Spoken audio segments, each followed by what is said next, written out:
My name is Mary A. Payne, and I am 43 years old. Focus with me, because what you are about to hear is going to mess with your head in the kind of way that makes you question how many times you've trusted the wrong people just because they share your last name.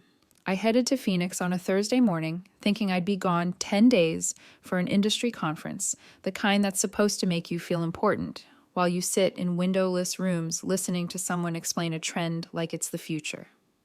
By day 6, I couldn't take another minute of watching a consultant talk about blockchain applications for medical billing, like it was going to save the world. I told my boss I had a family emergency and cut the trip short. And the strange part is, I wasn't lying, I just didn't know it yet. I drove home to Scottsdale around 3 in the afternoon, tired, annoyed, already thinking about my mom's medication schedule and whether she'd tried to move furniture again. My mom is 74 with diabetes and early-stage Parkinson's. Nothing that sounds dramatic when you say it fast, but enough that she needs someone around to keep her routine steady, make sure she takes her meds on time, make sure she doesn't decide to rearrange a living room by herself because she's stubborn and still thinks she's 30. I'd been living with her the past 2 years. Technically, it's her place, but it's mine too now, because caring for her became the center of my life in a way I didn't fully admit until I tried to leave for 10 days and felt guilty the whole first flight. My brother Jared wasn't volunteering for any of it. He never had. Before I left, I called him and asked him to check on Mom while I was gone. He told me sure, no problem, he'd swing by every day. He said it with that easy confidence he uses when he wants you to stop asking questions. I believed him, because believing him was simpler than arguing. And because part of me still wanted to believe he was capable of being the son our mother deserved. The house looked normal from the street. Her car was in the driveway. The blinds were half closed like always. Everything was quiet. I unlocked the front door, and the second I stepped inside, I knew something was off. Not in a loud way, in a small, wrong way, the kind your body notices before your brain catches up. The mail was stacked up on the entry table. 3 days' worth. A pile that shouldn't exist. My mom sorts mail every single day like it's part of her religion. She's done it since I was a kid, opening envelopes with that little silver letter opener and lining them up like she's restoring order to the universe. Seeing that pile untouched made my stomach drop. Then I saw her reading glasses on the floor near the stairs. My mom doesn't drop things and leave them. If something falls, she picks it up immediately, even if it takes her 5 minutes. She hates disorder. Her glasses on the floor felt like evidence. I called out for her. No response. I checked the kitchen, her bedroom, the back patio. Nothing. The house was empty, in a way that made the air feel thinner. That's when I saw the envelope wedged under a grocery store flyer, the kind of placement that happens when someone is trying to hide something quickly and thinks you won't notice. Hospital letterhead. Scottsdale Medical Center, dated Monday morning, 3 days ago. My hands went cold as I ripped it open. It was a notification that Grace Payne had been admitted to Scottsdale Medical Center, ICU, Sunday night, printed Monday morning. My mother had been in the ICU since Sunday night, and nobody bothered to call me. The letter had just been sitting there while I was in Phoenix listening to nonsense and trying not to think about how much I missed her. I grabbed my keys and drove straight to the hospital. The drive took 15 minutes, but it felt like an hour because my mind wouldn't stop replaying my call with Jared. The casual promise, the way he'd said he'd check on her every day. I kept thinking maybe it was a mistake. Maybe she'd been admitted and discharged. Maybe this letter was old. Maybe I was overreacting, because that's what you do when the truth is too ugly to hold. I found her in the ICU. The nurse at the desk pointed me down the hall, without even asking for ID, like she could see on my face that I belonged there, that I had that particular kind of panic people only have for someone they love. I walked into the room and stopped cold. My mom was lying there hooked up to machines, breathing tube, heart monitor, 2 IV lines running into her arms. Her face looked thinner than I remembered, like someone had drained the life out of her while I was gone. But what made my blood pressure spike wasn't just the machines, it was who was sitting in chairs next to her bed, Jared and his wife Celeste. Both of them calm, no visible stress, no shaking hands, no red eyes, no sign that this was their mother lying there half dead. Jared looked up at me and blinked like I'd walked into the wrong room. "Mary, what are you doing here?" he said. "Thought you were in Phoenix until Sunday." I stared at him for a full 5 seconds before I spoke, watching him shift in his seat like he was adjusting to a new script. "I got a letter," I said. "Mom's been in the ICU for 3 days. Want to explain why nobody called me." Celeste leaned forward with this practiced, sympathetic face that always looks like she's performing concern. "We didn't want to worry you during your conference," she said. "Everything's handled. Doctors have it covered. We figured we'd update you when you got back." I walked closer to my mom's bed and took her hand, careful of the lines, and that's when I saw it. Bruising on her wrist. Dark purple, almost black, like someone had grabbed her hard enough to leave a mark that refused to fade. It didn't look like an accident. It looked like restraint. I turned slowly toward Jared. "What happened?" "She fell down the stairs," he said immediately. Too smooth. Too ready. "Lost her balance. We found her at the bottom and called 911 right away." Celeste nodded along, eyes wide, voice soft. "It was awful. We got here as fast as we could." I looked at the bruise again. Then I looked at them, sitting there with faces so blank they had to be practiced.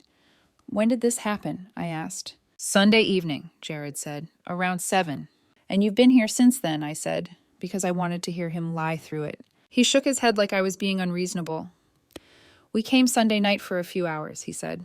"Been checking in every day. You know how it is. We have jobs, responsibilities. We can't sit here all day and night." He said it like being a son was something you schedule between errands. On the way in, the nurse had shown me the visitor log. I pulled it up on my phone now because I needed something real to cut through the performance. 1 visit, Sunday night, 7:15 to 8:30. 75 minutes total. That was it.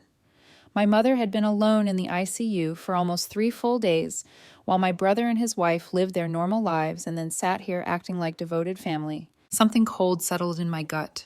I looked at Jared and Celeste and kept my voice low because I didn't want to raise it in front of my mom's body, even unconscious, like she could still hear stress. "You can leave," I said. "I'll take it from here." Jared's mouth opened like he wanted to argue, but my look shut it down. He exchanged a glance with Celeste, the kind of glance that says, recalibrate, and then they both stood and walked out, too quickly, too cleanly, like they were relieved to escape questions. After they left, I sat next to my mom's bed and really looked at her. The wrist bruise was fresh, 3 days old at most, but there were other marks too, 2 faded yellow bruises on her upper arm, and a scrape on her cheek that looked older than Sunday. Signs that something had been wrong before the fall. A nurse came in to check vitals, and I asked her about the fall story, keeping my tone casual the way you do when you're trying to get truth from someone trained to be careful. She gave me a cautious look. "The injuries line up with a fall," she said, then paused. "But there were some things that raised questions." "Like what?" I asked. "The bruising on her wrist," she said. "The doctor noted it in the chart. It's possible she grabbed onto something during the fall, but the way it looks is unusual." I thanked her and sat back down, my mind racing even as my body stayed still. I stayed until visiting hours ended, talking to my mom even though she couldn't respond, telling her I was here now and I would handle everything. When I left around 9, the sky was dark and the house felt like a crime scene waiting for someone to notice. I drove back to the house, turned on every light, and started going through everything, looking for signs of what really happened Sunday night, because I didn't believe the story I'd been given. Not anymore, and I already knew the worst part wasn't going to be the lies. The worst part was going to be what those lies were protecting. The house felt too clean for what I'd been told happened. That was the first thing that hit me once the lights were on and the shock stopped buzzing in my ears. If someone had fallen down the stairs hard enough to end up in the ICU, there would be signs. A scuff on the wall, a shifted runner rug, a dent in the banister, something broken, something out of place. But the stairs looked normal, almost untouched, like they'd been waiting for the story to be applied afterward. I walked up and down them slowly, my eyes scanning every step, every corner of the railing. Nothing. No marks, no damage, no evidence of chaos. My mother is careful even when she's stubborn. If she'd fallen, it would have been a violent, messy accident. This looked like a house where nothing bad had happened at all. I went into her bedroom next, and that's where the second crack appeared. Her medication organizer was on the nightstand, the plastic one with little compartments she refills every Sunday like it's an appointment. Sunday evening doses were still there, untouched. My mom is strict about her medication schedule. She sets alarms. She checks them twice. If she supposedly fell around 7, she would have taken her evening pills first. She never forgets that. The untouched compartments felt like proof that something interrupted her routine before the fall story claims it happened. I checked the bathroom and found her blood glucose monitor. The last reading was Sunday morning. Nothing after that. Another piece of her routine missing. Another gap that didn't fit. I felt that cold logic settle in, the kind that comes when your emotions want to scream, but your brain demands structure.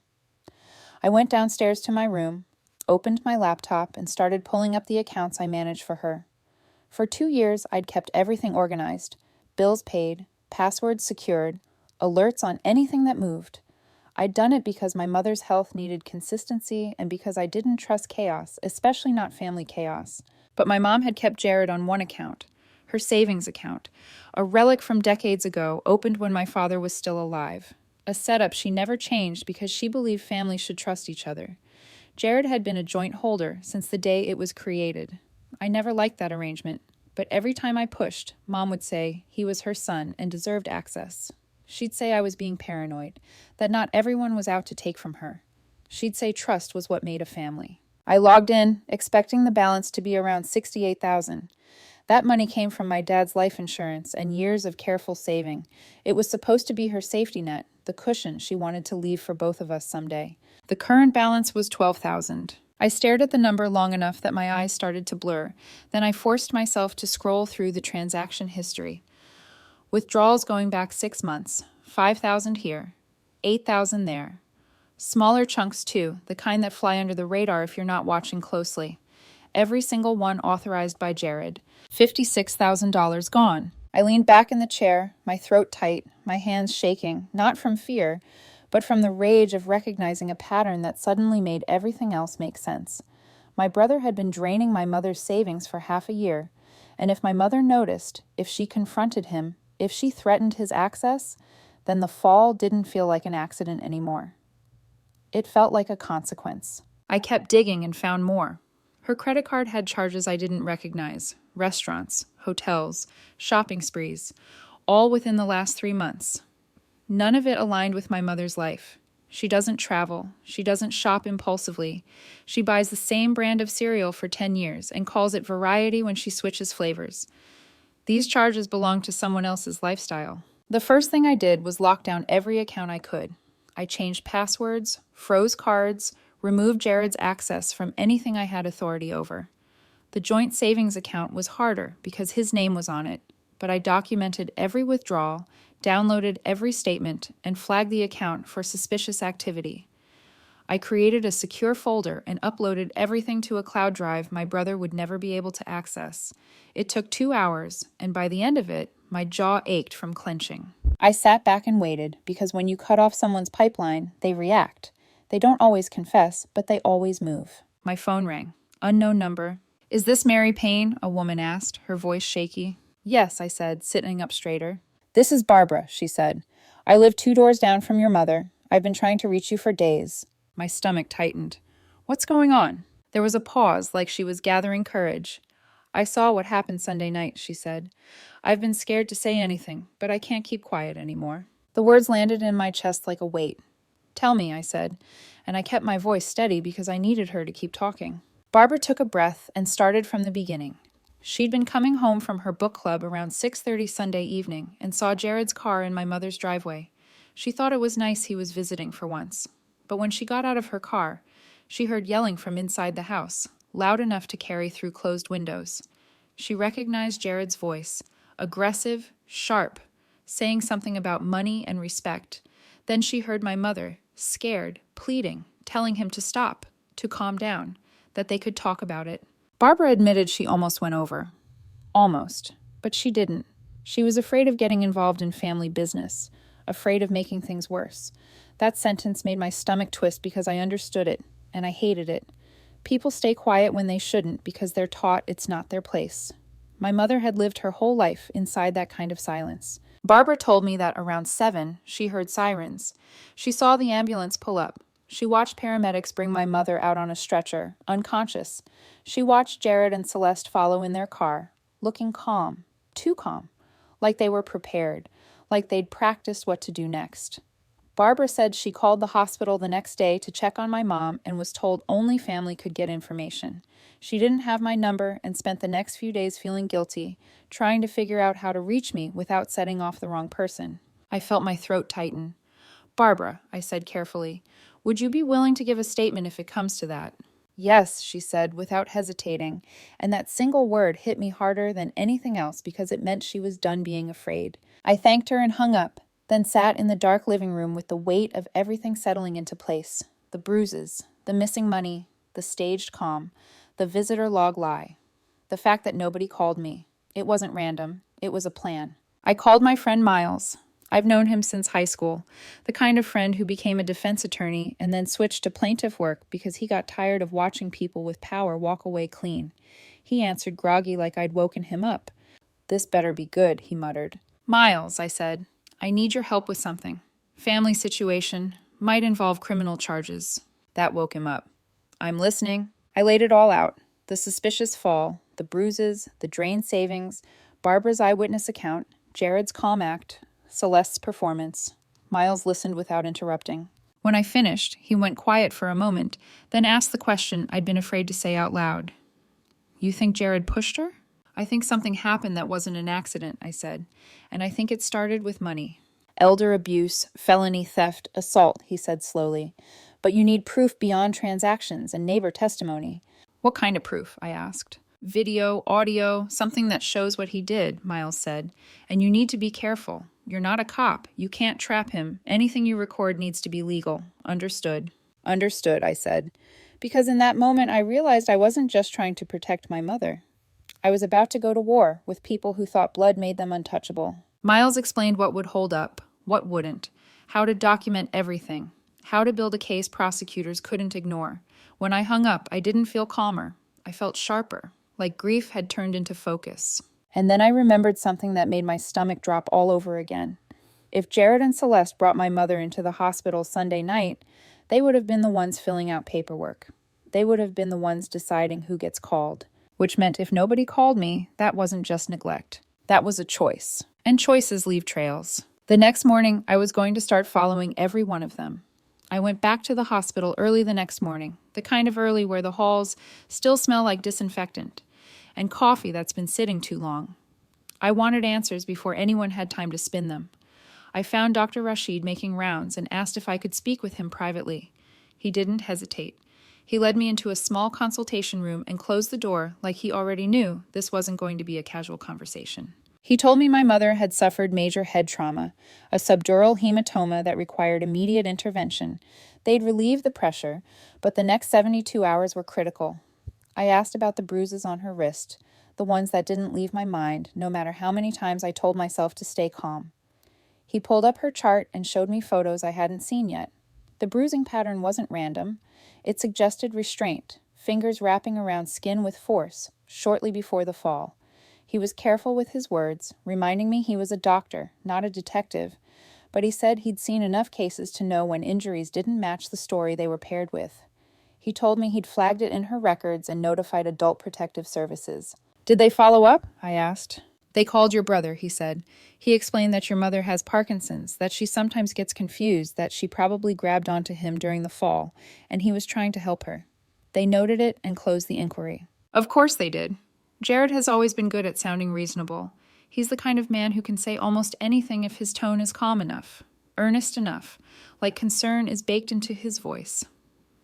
I thanked Dr. Rashid and went back to my mom's room, sat beside her, and held the hand without the bruises. I told her quietly that I was here and that I wasn't going anywhere. Later that morning, I went back to the house and started going through her papers, the old-fashioned way, file folders, envelopes, notes tucked into books. My mother has always been organized in a way that borders on ritual.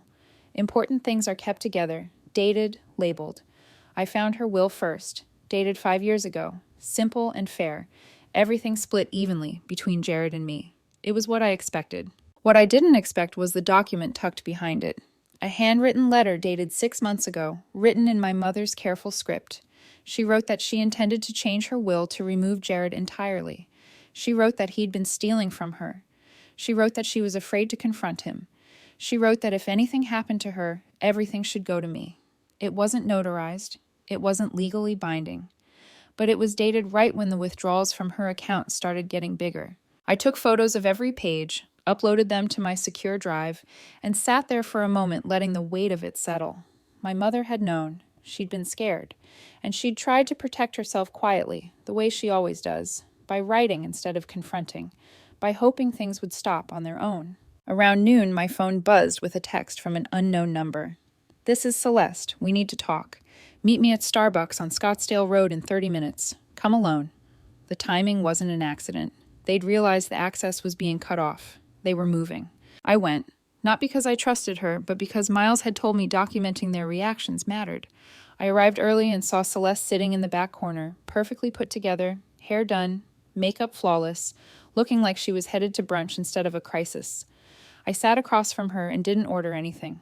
I didn't plan to stay. She smiled like we were old friends. "Thanks for meeting me," she said.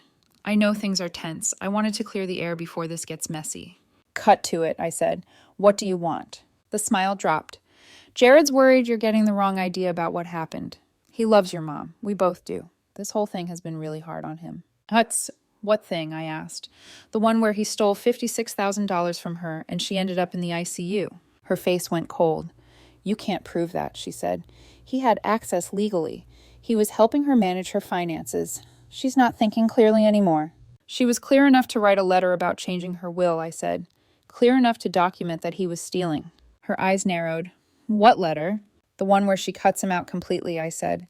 "That letter." Celeste leaned forward, dropped her voice. "Listen to me carefully, Mary. You're going to back off. You're going to accept that Grace fell down the stairs. You're going to let Jared continue managing her accounts. And you're going to forget about letters and accusations, or we'll have her declared incompetent. We'll get a court-appointed guardian who isn't you. You'll lose all decision-making power, and when she dies, you'll get nothing." The threat hung between us like something poisonous. I stood up slowly, looked down at her sitting there with her designer bag and her confidence. "If you think that's going to work," I said, "see you in court." I walked out and drove straight to Miles's office, my hands shaking just enough to remind me how real this had become. I told him everything, every word she said, every threat, the calm calculation in her eyes. He grinned in that sharp way lawyers do when someone else hands them leverage. "That's consciousness of guilt," he said. "Document it while it's fresh." I spent the next hour writing out the Starbucks meeting in detail, time-stamped word for word. Miles reviewed it and nodded. "This is good," he said, "but we need more. We need them admitting what they did in a way that leaves no wiggle room." "What do you suggest?" I asked. He tapped his pen. "Call Jared. Tell him you want to settle this as a family. Sound tired. Sound willing to overlook things. Arizona is a one-party consent state. Record the call. If he admits to anything, we're done." That afternoon, I called my brother and hit record. He answered on the second ring, his voice instantly warm. I told him I didn't want a legal mess, that Mom wouldn't want us fighting, that I was willing to work something out. He hesitated, then relaxed. Confidence crept into his voice. He talked about how Mom had been confused, how he'd been helping with her expenses, how some of the money went to him and Celeste during a rough patch, how she'd wanted to help. Then he talked about Sunday night, about the argument, about grabbing her wrist to stop her, about her pulling away and falling down the stairs. He said it all like it was reasonable. When I hung up, Miles was already smiling. "That's a confession," he said. "The DA will move fast." I went back to the hospital and sat with my mom, whispered that I was fixing this. For the first time since I opened that hospital letter, I felt like I could breathe. The district attorney's office doesn't move like television. There are no dramatic phone calls or flashing lights at your door the minute you hand over evidence. It moves in checklists and confirmations, in careful questions and long pauses, while people with authority decide whether what you brought them will hold when someone tries to tear it apart. Miles called me Friday morning and told me a detective had reviewed everything, the recording, the bank records, Barbara's statement, Dr. Rashid's notes. They wanted to interview me directly. I met Detective Alvarez that afternoon in a small room that smelled faintly of coffee and copier toner. She asked me to start from the beginning and not skip anything, even details I thought were obvious.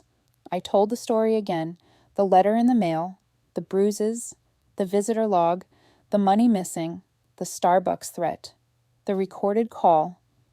She stopped me a few times to clarify timelines, to ask how certain I was about dates and amounts.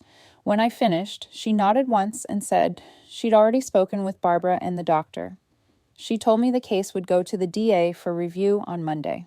Monday afternoon, Miles called. The DA had signed off. Charges were being filed: elder abuse, felony theft, assault with serious bodily injury, conspiracy. Arrest warrants would be executed Tuesday morning. Tuesday morning, I was sitting in my mom's ICU room when my phone started buzzing itself across the chair. 5 missed calls from Jared, 3 from Celeste. I didn't answer any of them. I held my mom's hand and watched the machine numbers rise and fall, focused on the rhythm of something real instead of the panic on the other end of the line. Around 11, Miles texted a single word: "Done." Both of them were in custody. The rest of the week blurred into hospital visits and paperwork. Mom's condition stabilized enough that the doctors stopped using the word critical, which felt like a gift I didn't deserve yet. Sunday evening, Barbara came by the hospital with flowers. She apologized again for not acting sooner, and I told her the truth, that speaking up when she did mattered more than perfect timing. People don't need to be heroes to be helpful. They just need to stop staying quiet. Thursday morning, Miles called after the bond hearing. Jared and Celeste pleaded not guilty. Bond was set at $75,000 each. Both posted it by the end of the day. Miles warned me they'd probably try to contact my mom. I spoke with the head nurse, explained the situation, and showed her the restraining order Miles had already filed. Notes were added to the chart. Access tightened. The hospital turned into a place where lies couldn't wander freely anymore. The following week, Mom opened her eyes. I was sitting there when her breathing changed, and she stared at the ceiling like she didn't recognize it. I stood up and took her hand. "Mom," I said softly, "it's Mary. You're in the hospital. You're safe." She turned her head slowly toward me, confusion giving way to memory in small pieces. "Mary," she whispered, "what happened?" I told her she'd been hurt and that she was going to be okay. She squeezed my hand, then said the words I'd been carrying since Sunday. Jared was angry. He grabbed me. I told her I knew and that she didn't have to worry about him anymore. Tears slid down her cheeks. Not loud, not dramatic, just relief. "I'm sorry," she said. "I should have told you sooner." I told her it wasn't her fault and stayed until she fell back asleep. A few days later, Celeste tried to force her way into the hospital. She made it past the front desk before security caught her. She saw me and started shouting about rights and family and how I couldn't do this. I told her she was violating a restraining order. The security guard radioed for police. When they arrived, they gave her a choice: leave voluntarily or be arrested for contempt. She left, but the look she gave me promised she thought this wasn't over. I documented every word she said anyway. Over the next 2 weeks, Mom's recovery moved forward inch by inch. Physical therapy, speech therapy, Parkinson's complications that made everything slower. The legal process ground on. Jared and Celeste hired an expensive defense attorney, a former prosecutor with a reputation for aggressive motions. Miles said he was already trying to suppress the recording. We weren't worried.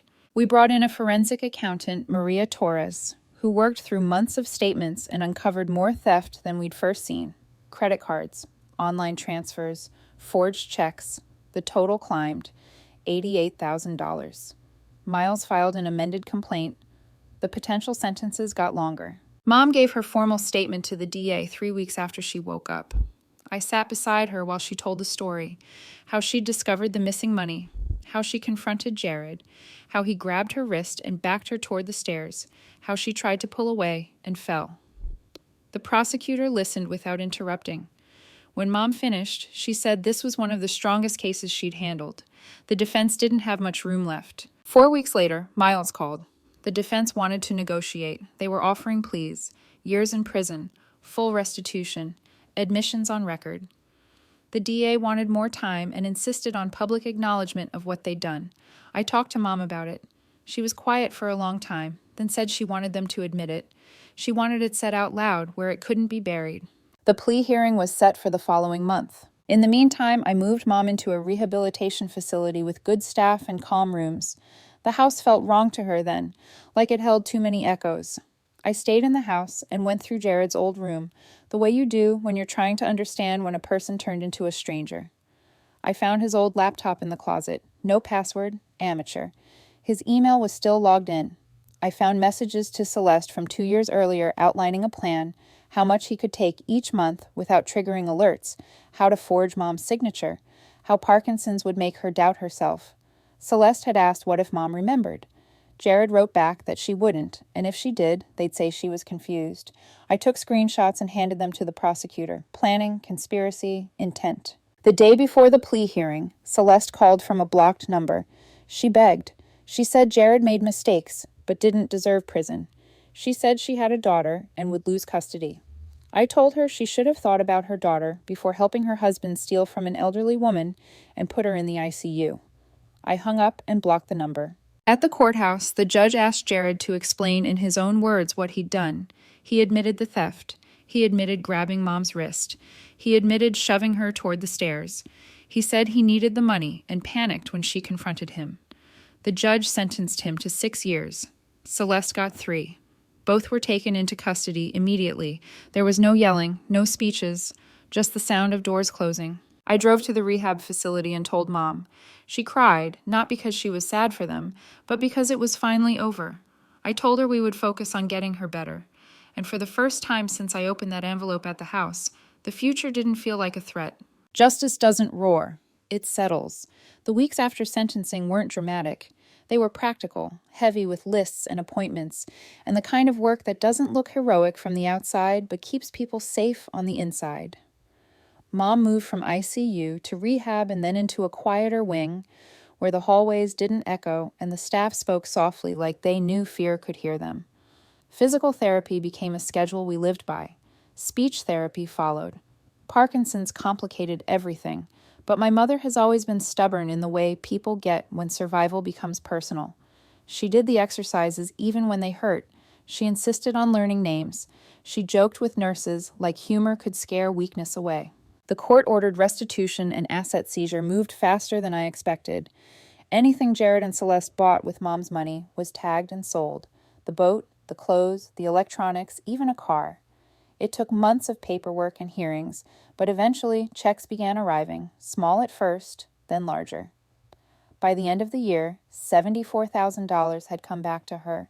The rest would trickle in through prison wages, pennies an hour, a reminder that consequences don't end when doors close. I hired a caretaker named Maria, a former nurse in her 50s with steady hands and a laugh that didn't flinch. Mom liked her immediately. Maria never rushed her, never talked over her, never treated help like charity. Barbara started coming by regularly too, coffee on Tuesdays, book club on Thursdays. The two of them built something simple and solid, a friendship that didn't need history to justify itself. Watching Mom laugh again felt like proof that safety can grow in ordinary places. Miles helped me restructure everything. A trust was established so no family member could touch Mom's assets again without multiple independent approvals. Beneficiaries were updated. Access was layered. If anything happened to me, a professional trustee would step in. No shortcuts, no sentimentality. We changed the house itself too. Grab bars in the bathroom. A stair lift so the stairs could never be a weapon again. The downstairs office became a bedroom with sunlight and a view of the backyard. When Mom finally came home, she stood in the doorway for a long moment and then nodded like she was agreeing to something important. "This works," she said. "Thank you." Jared sent a letter from prison about 6 months in.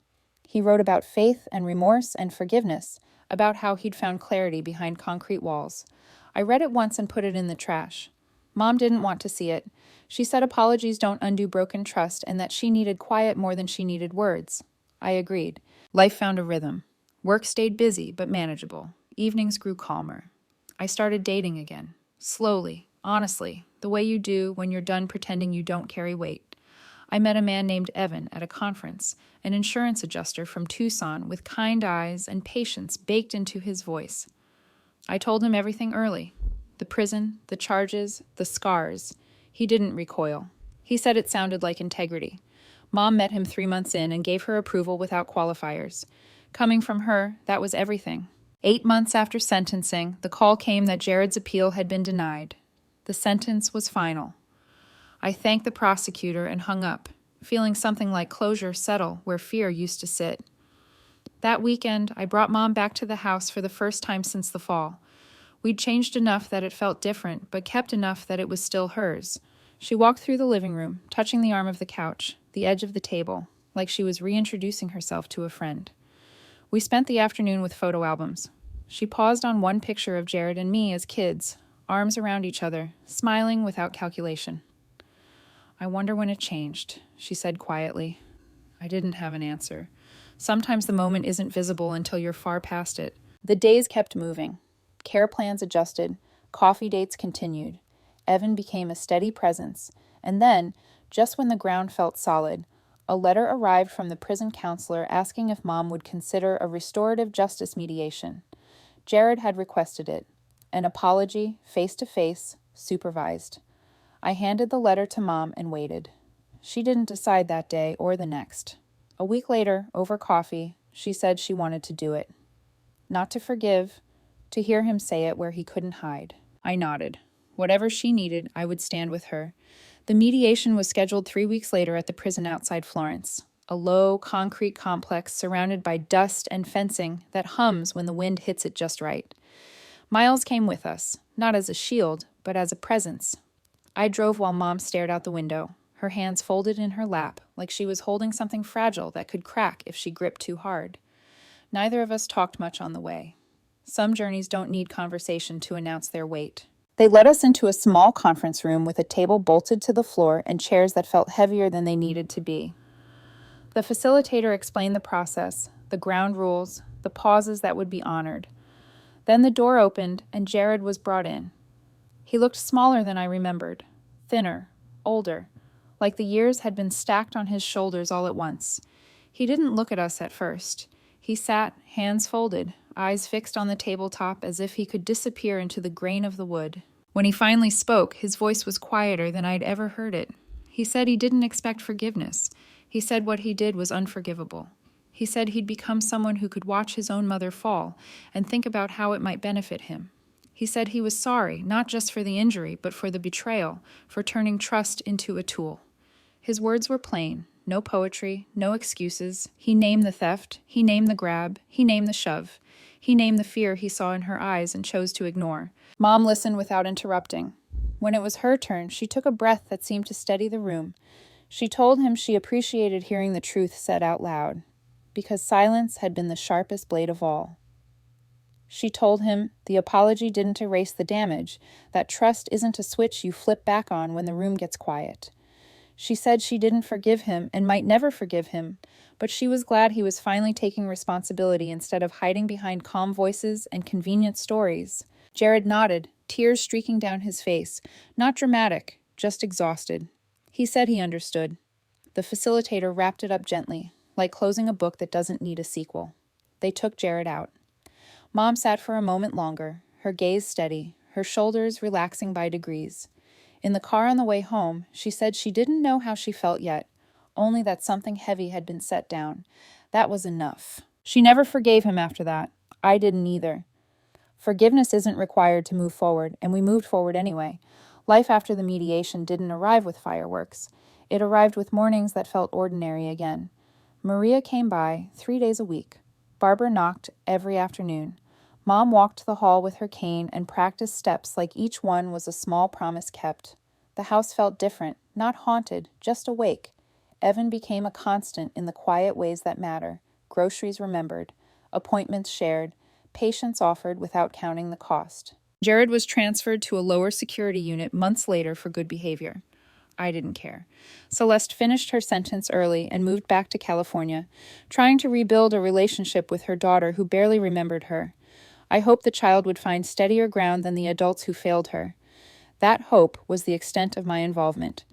We kept our distance, the kind that protects without bitterness. Mom's restitution check slowed, then stopped as the bulk was paid back.